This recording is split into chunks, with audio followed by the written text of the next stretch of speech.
फिर मैं बामशेप में फुल टाइमर के तौर पे आज तक काम कर रहा हूं। साथियों, हमारा आज आपके बीच में दोबारा आने का कारण जो है वो पहले मैंने आपको थोड़ा बहुत बताया था कि हमने मताधिकार जागरूकता अभियान पूरे देश के 150 लोकसभा क्षेत्रों से शुरू किया था, जो आज बढ़कर के 200 से 225 लोकसभा क्षेत्रों में शुरू हो गया है और संभवतः ये पूरे 543 लोकसभा क्षेत्रों में शुरू हो जाएगा। हमारा उद्देश्य है हमारे वोटर्स, हमारे जो मतदाता हैं, निर्वाचक हैं, उन लोगों को जागृत करना और अपने वोट का सही इस्तेमाल करना, अपने वोट की अहमियत को समझाना, इस उद्देश्य से हम लोग निकले हुए हैं। वैसे तो ये कार्यक्रम हमने नागपुर में दिसंबर में तय किया था और पूरे भारत में जहां जहां भी हमारा संपर्क है या हमारे संबंधित संगठनों का संपर्क है, उन संगठनों के माध्यम से हमने शुरुआती दौर में 150 लोकसभा क्षेत्रों से शुरू किया था। इसकी शुरुआत हमने 23 दिसंबर 2023 को चौधरी चरण सिंह जी की जन्म जयंती यानी किसान दिवस के अवसर पर की थी। उसके बाद में हम लोगों ने इसको सेकेंड राउंड जो हमारा शुरू किया वो 3 जनवरी से शुरू किया था। तो आपके यहाँ लगभग मुझे लगता है कि तीसरी या चौथी बार हमारी गाड़ियां आपके बीच में आई है और ये गाड़ियां आखिरी दम तक, यानी कि जब तक लोकसभा के चुनाव में हमारे समाज का SC, ST, OBC और माइनॉरिटी चारों वर्गों की 56 कौम के जो लोग हैं वो जब तक वोट देने जाएंगे तब तक हम उनको याद दिलाएंगे कि तुम्हें अपना वोट का इस्तेमाल कैसे करना है। तुम लोगों ने, हम लोगों ने, सबने और हमारे पूर्वजों ने, पुरखों ने 75 साल से लगभग कहते थे कि 75 साल संविधान को लागू हुए हैं और 52 से भी हम माने तो 72-73 साल हमें वोट देते हुए हो गए। लेकिन जो वोट हमने दिए और जिन वोटों की वजह से हमारे समाज का हित होना चाहिए था वो नहीं हो पाया, उल्टा हमारा नुकसान होता जा रहा है। मैंने आपको पहले भी ये बात बताई थी और हर जगह ये बात बता रहा हूं कि बाबा साहब अम्बेडकर ने जो हमें संवैधानिक अधिकार दिए, चाहे वो पढ़ने लिखने का अधिकार यानी शिक्षा का अधिकार हो, चाहे धन दौलत, खेती बाड़ी, जमीन, प्लॉट, मकान रखने का यानी संपत्ति का अधिकार हो, चाहे सरपंच से MLA मंत्री तक के हमारे समाज के लोगों को बनने का सत्ता का अधिकार हो, चाहे वो किसी भी प्रकार का जो एक तरह से बोलने के अधिकार से लेकर के हमारे जो सारे अधिकार हैं जो संविधान में, उन अधिकारों की रक्षा के लिए हमको एक अधिकार मिला, एक अधिकार बाबा साहब अम्बेडकर ने दिया, वो अधिकार था वोट का अधिकार। अगर तुम्हारे अधिकारों के ऊपर कोई हमला करे, अगर तुम्हारे अधिकारों का कोई हनन करे, अगर तुम्हारे समाज के ऊपर कोई अत्याचार और अन्याय करे, तो आपके पास में वोट की ताकत है। उस वोट की ताकत से आप उन सरकारों को उखाड़ करके फेंक सकते हो। और जब हम 5 साल तक सड़कों पर होते हैं, 5 साल तक अत्याचार सहन करते हैं, 5 साल धरना प्रदर्शन और संघर्ष करते हैं, उसके बाद में जब हम तंग आ जाते हैं तो 5 साल बाद में हम सरकार बदल देते हैं। बदल रहे हैं ना, पिछले 35 साल से 40 साल से हम बदल रहे हैं।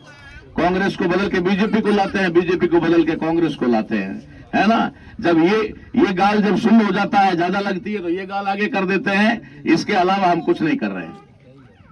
हर 5 साल में हम अगले का जूता बदलते हैं, हम अपना सिर नहीं बदलते। ये वजह है क्योंकि 5 साल से ज्यादा हमें गुस्सा रहता नहीं है। 5 साल के बाद में फिर जो बुरे लोग होते हैं वो भले हो जाते हैं, क्योंकि हमने अपने वोट की अहमियत नहीं समझी, हमने अपने वोट की कीमत नहीं समझी, हमें वोट का अधिकार क्यों मिला ये हमने नहीं समझा। इसकी वजह से आज तक हम अपने अधिकार भी नहीं बचा पाए हैं और उल्टे अधिकारों को खोते जा रहे हैं और आए दिन जो है हम लोग अत्याचार और अन्याय सहन करते आ रहे हैं। आज हमारे समाज की ये दशा है कि अगर हमारे समाज के साथ में अत्याचार हो, हमारी बहन बेटी के साथ बलात्कार हो, हमारे भाई का मर्डर हो, हम लाशें लेकर सड़कों पर बैठ जाते हैं, लेकिन FIR दर्ज नहीं होती। FIR तक दर्ज नहीं होती है, ये आप और हम भली भांति जानते हैं। हर दिन आप और हम आंदोलनों में खड़े रहते हैं, हर दिन हम लोग जो जिंदाबाद और मुर्दाबाद करते हैं, लेकिन उसके बावजूद भी हमें न्याय नहीं मिलता है। लेकिन 5 साल बाद में हम एक सरकार को बदल करके संतुष्ट हो जाते हैं और बोलते हैं कि हमने बहुत बड़ा बदलाव कर दिया। हमने कुछ नहीं किया, दाहिने पैर का उतारने की बजाय बाइने पैर का उतार के दे दिया। बारी बारी से दे रहे हैं और मार खा रहे हैं। इसलिए साथियों, हमने ये 4 महीने का ये कंटिन्यू लगातार अभी हम तीसरे राउंड में शुरू चल रहे हैं। तीसरे राउंड के अंदर हमने 22 तारीख से शुरू किया तीसरा राउंड। 22 तारीख को हमने फतेहगढ़ का जिला स्तरीय रैली निकाला। रैली निकाल करके गली गली मोहल्ले मोहल्ले में जाकर के ये गाड़ियां, लोकल गाड़ियां साथ में लेकर के, मोटरसाइकिल युवाओं के साथ हमने हर गली गली में लोगों को ये संदेश दिया कि आखिर तुम्हारे मताधिकार का प्रयोग करो, मतदान का प्रयोग नहीं करना है। मतदान बहुत हो गया मतदान। आपका दान देते रहे और अपना सत्यानाश करवाते रहे। अब हम मतदान नहीं करेंगे, मताधिकार का प्रयोग करेंगे। अब हम सोच समझ करके वोट का प्रयोग करेंगे। इसको लेकर के हमने 22 तारीख को फतेहगढ़ में रैली और सभा की। उसके बाद में कल हम लोगों ने मोहनगढ़ के अंदर 23 तारीख को मोहनगढ़ में तहसील स्तरीय रैली और सम्मेलन किया। आज सुबह हम लोगों ने सुबह 10 बजे से लेकर 1 बजे तक रामगढ़ के अंदर रैली करने के बाद में वहां सभा हुई। सभा करने के बाद हम लोग वहां से 2 बजे 2:30 बजे निकले और अब आपके बीच में पहुंचे। तो आज हमारा सम के अंदर पूरा जहां जहां है गली गली मोहल्ले मोहल्ले में जाने का है और लोगों को समझाने का है कि आपका जो वोट का अधिकार है ये बाबा साहब अम्बेडकर ने ये आपको बेचने के लिए नहीं दिया। ये कोई दारू की बोतल या पौवे के बदले देने के लिए नहीं दिया। ये आपको 500 या 1000 रुपए में बेचने के लिए नहीं दिया। ये कोई डोडा अफीम और अमल को देने के लिए नहीं दिया। ये किसी के व्यक्ति के प्रभाव में आकर के देने के लिए नहीं दिया। ये कोई दान करने की वस्तु नहीं है कि आपने दान कर दिया। ये कोई दबाव में आकर के भी देने की वस्तु नहीं है। ये विवेक बुद्धि से मत का मतलब होता है विवेक का मतलब होता है आपकी बुद्धि, जो सोचने की शक्ति है। सोच समझ करके आपको अपना मत यानी वोट देना है।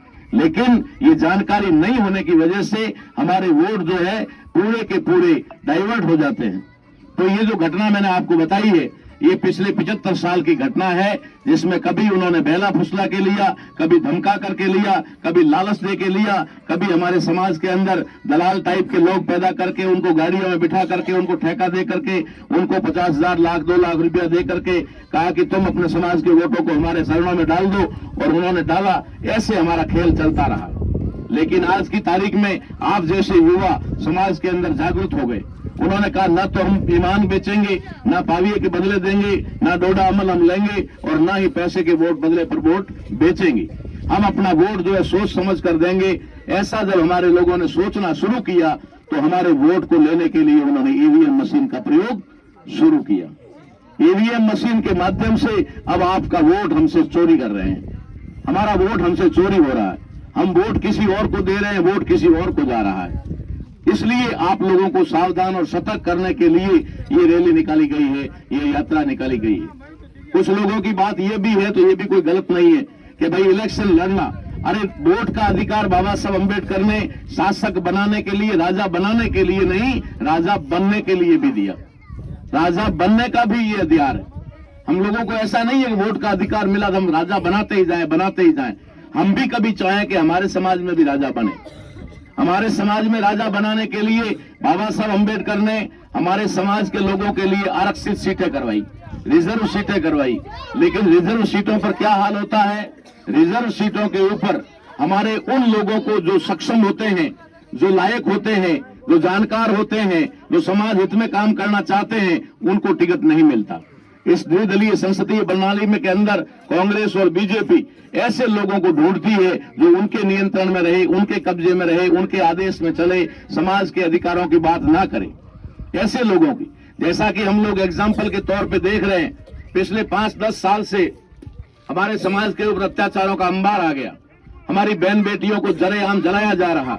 ये सारी की सारी चीजें हो रही। आज का युवा सड़कों पर खड़ा, आज के सामाजिक लीडर जो है वो आंदोलनों में खड़े, लेकिन हमारा एक भी एमएलए एमपी सामने आकर के स्टेटमेंट नहीं दे रहा। एक भी एमएलए एमपी या मंत्री कहीं पर भी वो हमारे पक्ष में बात नहीं कर रहा। क्यों नहीं कर रहा? क्योंकि हमने हमारे एमएलए एमपी नहीं चुने, हमने पार्टियों के एमएलए एमपी चुने। आज दिन तक जो हुआ वो पार्टियों के एमएलए चुनने का काम हुआ, जनता का एमएलए या एमपी चुनने का काम नहीं हुआ। हमने पहली बार ये आंदोलन चलाया है, ये जागृति का कार्यक्रम चलाया है कि अब आप पार्टियों के एमएलए एमपी न चुन करके अब आप जनता के एमएलए चुने। जनता का एमएलए कैसे चुना जाएगा वो फॉर्मूला हम आपको बताते हैं। जनता का, जैसे आज लोकसभा के चुनाव आ रहे हैं, तो लोकसभा के चुनाव को ध्यान में रखते हुए आज बीजेपी और कांग्रेस के कार्यालय के आगे भीड़ लगी हुई है। दिल्ली में वहां पर भीड़ लगी हुई है। बहुत सारे लोग अपना नाम पैदल में लिखवा करके टिकटों के इंतजार में बैठे हैं। जो लोग वहां पर टिकटों के इंतजार में बैठे हैं 200, 500, 300, लेकिन उनमें से टिकट तो एक को ही मिलेगा। वहां अंदर मशक्कत चल रही है कि ये 1200, 200 लोग, 150 लोग या 100 लोग टिकट के लिए बैठे हैं। इनमें से बेहतरीन किस्म का एजेंट दलाल कौन है? कौन है जो हमारे जेब में रहेगा? कौन है जो समाज की आवाज नहीं उठाएगा? कौन है जो संविधान के अधिकारों की बात नहीं करेगा? कौन है जो पार्टी के हित में काम करेगा? ऐसे लोगों को टिकट देने के लिए अंदर मशक्कत चल रही है। और आखिर में वो ऐसे लोगों को टिकट देंगे जो लोग सिर्फ पार्टी के एमपी बनेंगे, किसी जनता के एमपी नहीं बनेंगे। इसलिए इस देश के अंदर पार्टियों का शासन चल रहा है, उनके पार्टियों का शासन चल रहा है, जनता का शासन नहीं चल रहा है।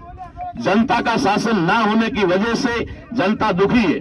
अगर जनता का शासन होता, जनता के सच्चे प्रतिनिधि चुन करके जाते तो वे जनता के अधिकारों की बात करते, जनता पर हो रहे अत्याचारों की रोक लगाते और पार्लियामेंट में और संसद के अंदर बोलते। लेकिन वे नहीं बोलते क्योंकि उनकी जुबान बंद की हुई है।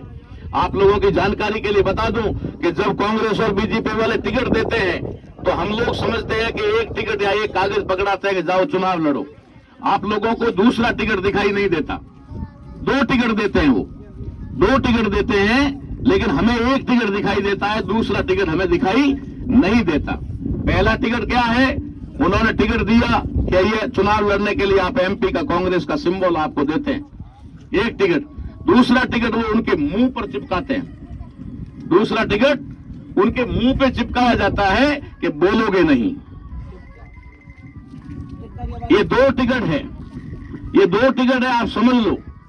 एक टिकट चुनाव लड़ने के लिए दिया जाता है, दूसरा टिकट चुप रहने के लिए दिया जाता है। इसलिए हमारे मंत्री नहीं बोलते, चाहे हमारे आदमी का सरेआम कत्ल क्यों ना हो जाए, चाहे हमारी बहन बेटी को सड़क पर क्यों ना नंगा करके घुमाया जाए। कोई जो मणिपुर में हुआ उसके ऊपर कोई बोला आज तक? कौन सा सांसद बोला? एक सांसद भी नहीं बोला, क्योंकि वो टिकट जो दिया ना उससे पहले उनके मुंह पे चिपकाया गया कि तुम बोलोगे नहीं। ये हमारे देश की बहुत बड़ी दुर्दशा की बात है कि भारत के चुनाव प्रणाली के अंदर 2 बार चुनाव होते हैं, 2 बार चुनाव होते हैं। हमने कभी ध्यान नहीं दिया, पढ़े लिखे लोगों ने भी इस बात पे ध्यान नहीं दिया कि 2 बार चुनाव होता है। कैसे 2 बार चुनाव होता है? इस देश के अंदर एक होता है सिलेक्शन, दूसरा होता है इलेक्शन। अंग्रेजी में 2 शब्द है, सिलेक्शन और इलेक्शन, यानी पहला चयन और दूसरा चुनाव, ये होता है। तो पहले चयन होता है, किसका चयन होता है? उम्मीदवार का चयन होता है, कैंडिडेट का चयन होता है। बाबा साहब अंबेडकर ने जब दोहरे मताधिकार में दिया था तो उसमें बाबा साहब ने कहा था कि ये उम्मीदवार का चयन जो है ये जनता के हाथ में होना चाहिए। लेकिन इन लोगों ने जनता के हाथ में उम्मीदवार का चयन न रख करके पार्टियों के हाथ में चयन ले लिया। अब हमारे सामने 2 आदमी खड़े करते हैं, दोनों का चयन करने का अधिकार उनको है। हम अगर हमारा कोई मन चाहेता, उम्मीदवार चाहे तो वो हमें उम्मीदवार नहीं मिलता, तय वो करते हैं और हमारे सामने खड़ा कर देते हैं। अब इन दोनों में से तुम्हें चुनना है। अब हमारे सामने कोई विकल्प नहीं होता, 2 के अलावा तीसरा कोई विकल्प नहीं होता, तो एक को बुरा मानकर हम दूसरे को वोट दे देते हैं, जबकि दोनों ही उनके चमचे होते हैं, दलाल होते हैं या फिर उनके एजेंट होते हैं। इसलिए हम लोगों को ध्यान रखना है कि अब तक इस देश के अंदर या तो कांग्रेस ने राज किया या फिर भाजपा ने राज किया, इस देश में जनता ने राज नहीं किया। जबकि लोकतंत्र में जनता द्वारा और जनता के लिए शासन होता है, उसी को रिपब्लिक कहते हैं, उसी को गणतंत्र कहते हैं, उसी को प्रजातंत्र कहते हैं। तो ये प्रजा का राज ना होकर पार्टियों का राज देश में स्थापित हो गया है। इसलिए पार्टियों के थोपे हुए कानून हमारे ऊपर चलते हैं और हमारे अधिकार पार्टियां मिलकर के खत्म कर रही है। इसलिए आप लोगों से हाथ जोड़ करके विनती है कि ये तीसरा चरण हमारा चल रहा है। ये तीसरा चरण तहसील स्तरीय, अभी जैसलमेर आज कंप्लीट हो जाएगा। उसके बाद में हम लोग बालोतरा जिले की तहसीलों में प्रवेश करेंगे। बालोतरा जिले की 10-11 तहसील करने के बाद में हम बाड़मेर जिले की 12-13 तहसील हैं, उनको कवर करेंगे। ऐसे करके ये जो 23 से 25 तहसीलों के कार्यक्रम है, ये मार्च के 22 मार्च तक हम लोग पूरे करेंगे। 22 मार्च के बाद में फिर अगला प्रोग्राम चलेगा और वो चलेगा जनता के उम्मीदवार के लिए। जनता का उम्मीदवार चयन करेगी जनता। जिसको भी जनता तय करेगी, किसी को भी करेगी, उसको हम लोगों को एकजुट होकर के जिताना है। इसलिए हमने नारा दिया है कि हाथ और फूल हमारी भूल, हाथ और फूल हमारी भूल। 75 साल तक हमने कहे सत्संग, कौन सा है, कहे संत संग्राम, हाथ में हीरा आया, घाल गोफन में वाया, रहो एक रहो मत हो एक। हमें वो आखिरी है थोड़े पाए। ये जो लोकसभा चुनाव का इलेक्शन है, ये आखिरी वोट है। अगर इस बार आपने गलती की, इस बार आपने भूल कर दी, तो आगे से चुनाव ही होने वाले नहीं है, वोट ही बंद होने वाले हैं। इस देश में फिर से राजतंत्र स्थापित होने वाला है और ये बहुत बड़े पैमाने पर हो गया है, तैयारी हो गई है। 22 तारीख को उन्होंने राम मंदिर का उद्घाटन किया। ये शायद आप लोगों की भूल है। आप लोगों को भ्रमित किया गया कि हमने राम मंदिर का उद्घाटन किया है, लेकिन आपको पता है कि राम मंदिर के उद्घाटन के समय गीत कौन सा बजाया था? हमारे लोगों को नहीं पता है। क्या गीत बजाया था? कि सत्य सनातन की धारा अब चलेगी शासन पर, राम भक्त ही राज करेंगे दिल्ली के सिंहासन पर। राम भक्त ही राज करेंगे, ये तो समझ में आया, लेकिन सत्य सनातन की धारा अब चलेगी शासन पर। सत्य सनातन की का मतलब मनुस्मृतियों की धाराएं, मनुस्मृतियों का कानून अब चलेगा शासन पर। ये तय हो चुका है। ये 22 तारीख को ही राम मंदिर का उद्घाटन क्यों हुआ? हमारे लोगों को नहीं पता। हमारे लोग क्यों करें? कोई मतलब ही नहीं, उनको कोई लेना देना ही नहीं है। 22 जनवरी क्या है? 22 जनवरी को ऐसी क्या घटना घटित हुई देश में कि इनको 22 जनवरी राम मंदिर के लिए उद्घाटन के लिए चुनना पड़ा? 22 तारीख का महत्व क्या है? 22 जनवरी 1947 के दिन बाबा साहब अंबेडकर ने संविधान सभा में आपके संविधान के प्रियम्बल को अंतिम रूप दिया था और उसकी मान्यता दिलाई थी। भारत के संविधान का प्रियम्बल यानी कि प्रस्तावना, यानी कि उद्देशिका जो क्या है, वो भारत के संविधान की नींव है। ये मंदिर जब आपने बनाया तो नींव पहले भरी होगी ना, नींव।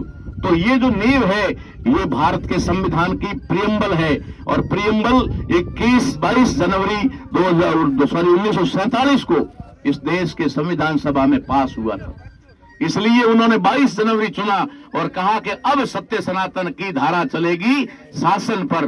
सत्य सनातन सिर्फ नाम है, मनुस्मृतियों की धारा चलेगी शासन पर। अब फिर से तुम्हारे कानों में शीशा पिघला कर डाला जाएगा।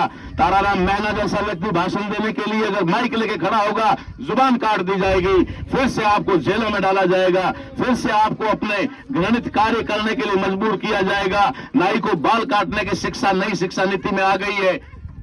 आपको देखा है आपने? नई शिक्षा नीति, अगर हमारे शिक्षकगण कोई जानते होंगे, नई शिक्षा नीति में स्कूलों के अंदर क्या है, 5वीं और 8वीं क्लास तक सिर्फ स्थानीय भाषा में एजुकेशन दोगे। फिर जो जिस जाति से संबंधित है उस जाति का काम दोगे। नाई है तो बाल काटने का, दर्जी है तो कपड़ा सिलने का, कुम्हार है तो मिट्टी का काम करने का, ये काम सिखाया जाएगा। 10वीं क्लास तक हिंदी पढ़ने का अधिकार नहीं है। 10वीं के बाद में हिंदी पढ़ाई जाएगी और 11वीं तो 12वीं के बाद में सीनियर के बाद इंग्लिश पढ़ाई जाएगी। उनके बच्चों ने बहुत बड़े बड़े स्कूल उन्होंने बना दिए हैं। उनके बच्चे पहली क्लास से ही अंग्रेजी पढ़ेंगे और हमारा बच्चा 12वीं क्लास के अंग्रेजी पढ़ेगा, फिर कंपटीशन हो जाएगा। इन चीजों से सावधान हो जाओ। हम सावधान करने के लिए आए हैं। हमारा कोई इसमें लालच लोभ नहीं है। अगर किसी के बारे में नहीं जानते हो तो ताराराम मेहना को यूट्यूब पे सर्च करके देख लेना। अगर किसी को यकीन नहीं है तो घर आकर के सिंधी देख लेना। एक मंत्री की तरह का जीवन जीता हूं, कोई ठरके वाली ऐसी कोई बात नहीं है। भिखारी हूं कि एमपी और एमपी बनने के लिए निकला हूं। एमपी बनने का उद्देश्य को घर बनाना नहीं है। 2005 में राज्यसभा का मेंबर बन रहा था, खुद डायरेक्ट सोनिया गांधी का ऑफर था, अगर जाना चाहता तो उस समय चला जाता, लेकिन नहीं। अभी भी अगर जाने का अवसर जनता देगी तो जनता के लिए लड़ने के लिए जाऊंगा, अपने लिए नहीं।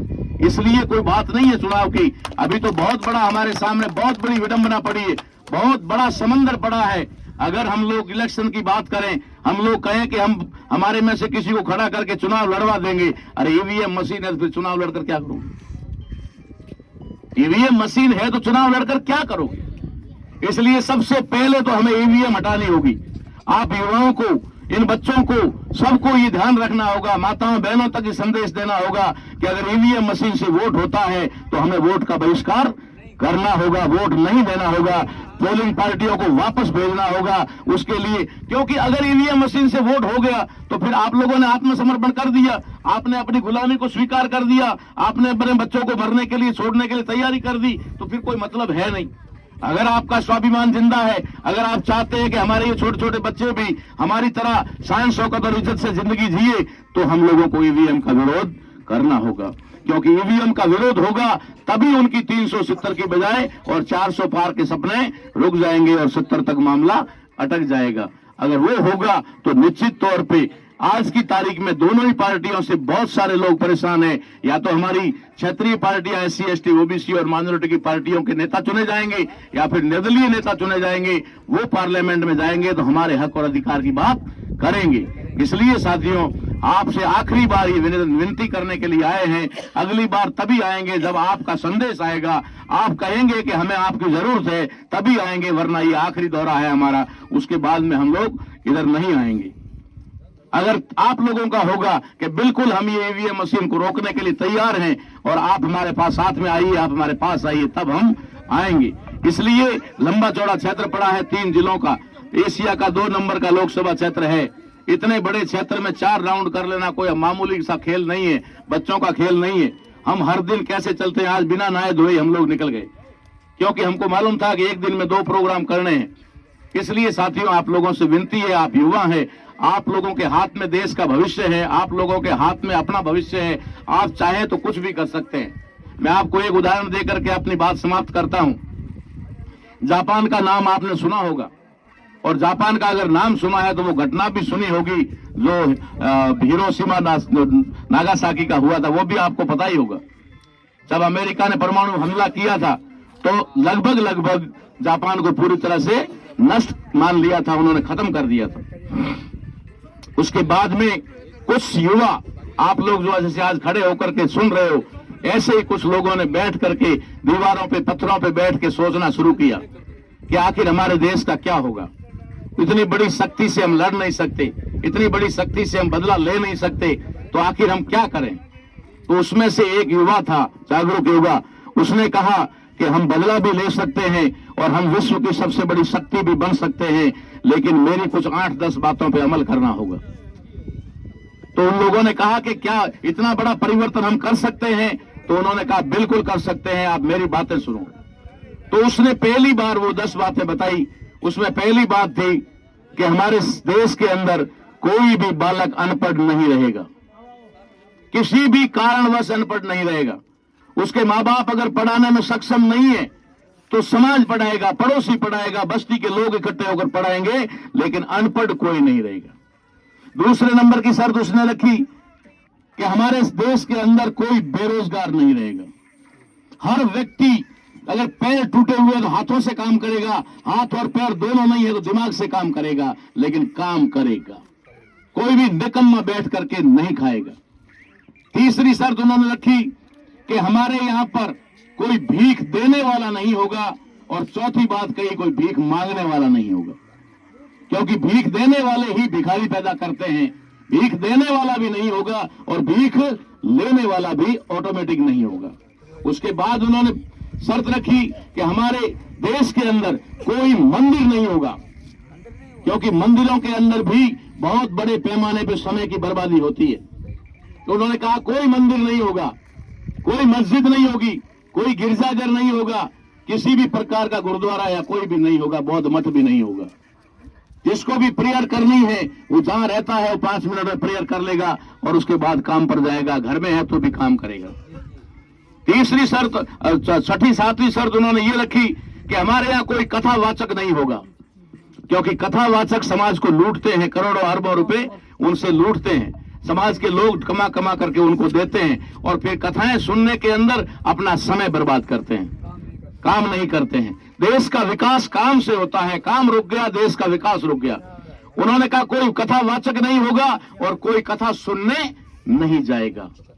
इस प्रकार से उन्होंने ऐसी 8-10 शर्तें उस युवा ने बताई और कहा कि अगर ऐसा हम करते हैं तो हम जापान के लोग अमेरिका से बहुत जल्दी बदला ले लेंगे।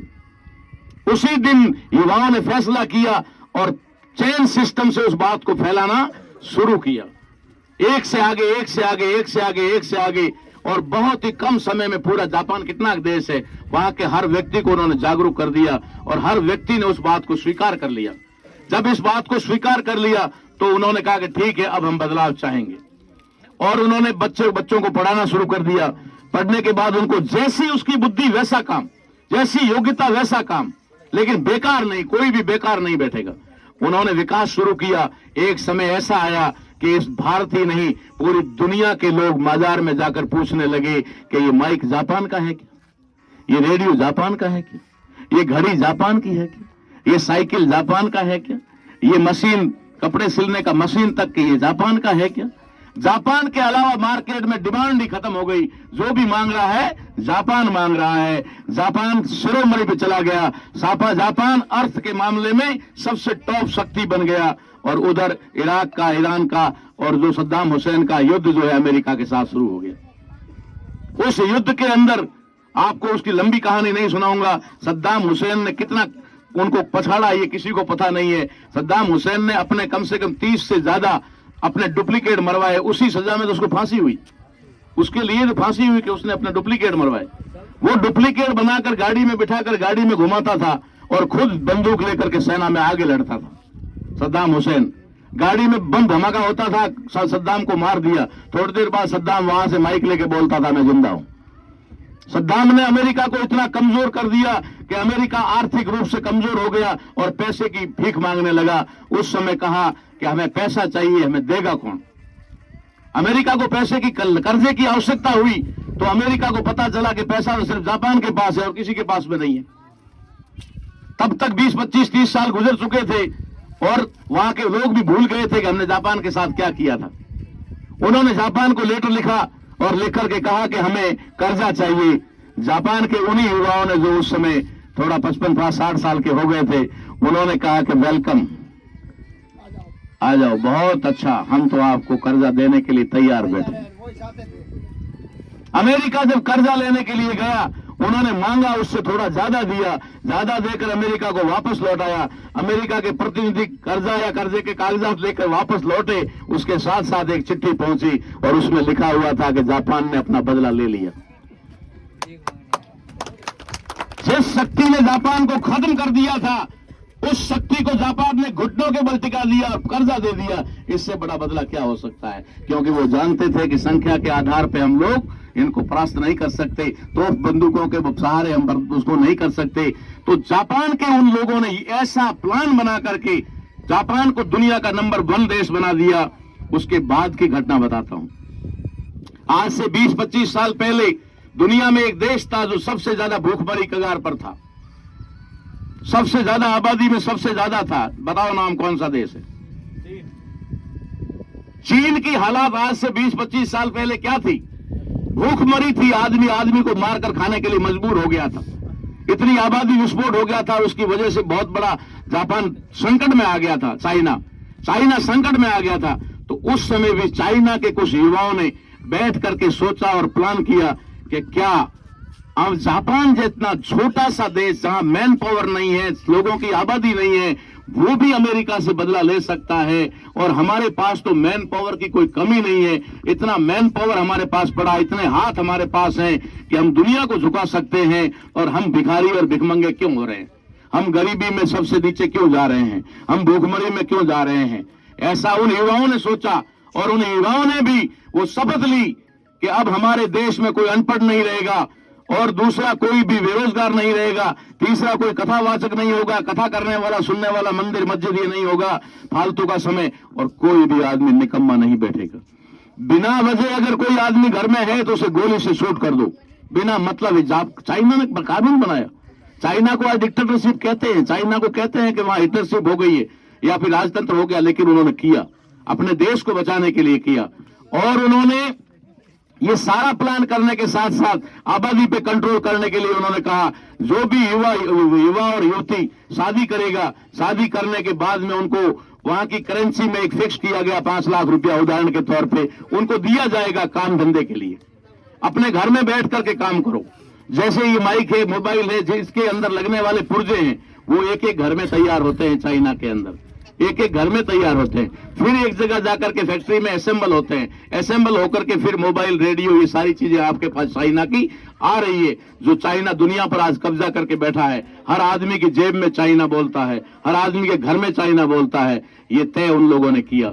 उन्होंने कहा कि आबादी कंट्रोल करने के लिए 5 लाख रुपए युवा युवती को शादी करने के बाद दिया जाएगा काम करने के लिए। एक बच्चा पैदा करेगा तब तक उनको माफ है, वो वापस पैसा नहीं देना है। लेकिन दूसरा बच्चा पैदा करते ही आपको वो कर्जा ब्याज समेत सरकार को वापस भरना पड़ेगा। और तीसरा बच्चा पैदा कर दिया तो पति पत्नी दोनों में से और पुरुष को प्राथमिकता उसे गोली खानी होगी, मरना होगा। इस प्रकार के कानून चाइना ने बनाए। आज चाइना वर्ल्ड पर राज कर रहा है। इस समय भारत के अंदर इतना मैन पावर है, इतने बेकार लोग हैं, इतनी मतलब लोगों के पास में काम नहीं है। अगर उनको काम दे दिया जाए तो ये देश भी चमन हो सकता है, ये देश भी विश्व गुरु बन सकता है, ये देश भी सोने की चिड़िया बन सकती है, ये देश भी घी दूध की नदियां बहाने लायक बन सकता है। और ये देश था तो बन भी सकता है। इसलिए आप युवाओं से मेरा विशेष अनुरोध है कि आप युवा अगर कसम खाएंगे, अगर आप तय करेंगे कि हमें बदलाव लाना है तो बदलाव हो सकता है। और अगर आपने ठान लिया कि हमें तो गुलामी में जीना है तो आपको और हमको कोई बचा नहीं सकता। आपके इतने देश के करोड़ों लोगों की अगर बर्बादी तय है तो मेरी एक के बर्बाद होने से क्या फर्क पड़ जाएगा? मैं भी तुम्हारे साथ बर्बाद हो जाऊंगा, कोई फर्क नहीं पड़ने वाला। लेकिन मुझे इस बात का पता है, इस बात का आगाज हो रहा है कि आने वाले समय में हमारा कितना बुरा समय आ रहा है। इसके लिए आपको जगाने आया हूं। जाग सकते हैं तो जागिए, ये आखिरी मौका है आपके पास में, इस मौके को ना खोइएगा। इसी अपील और अनुरोध के साथ में आपने मेरी बात को ध्यानपूर्वक सुना, उसके लिए आपका बहुत बहुत आभार। भारत माता की जय हो। धन्यवाद।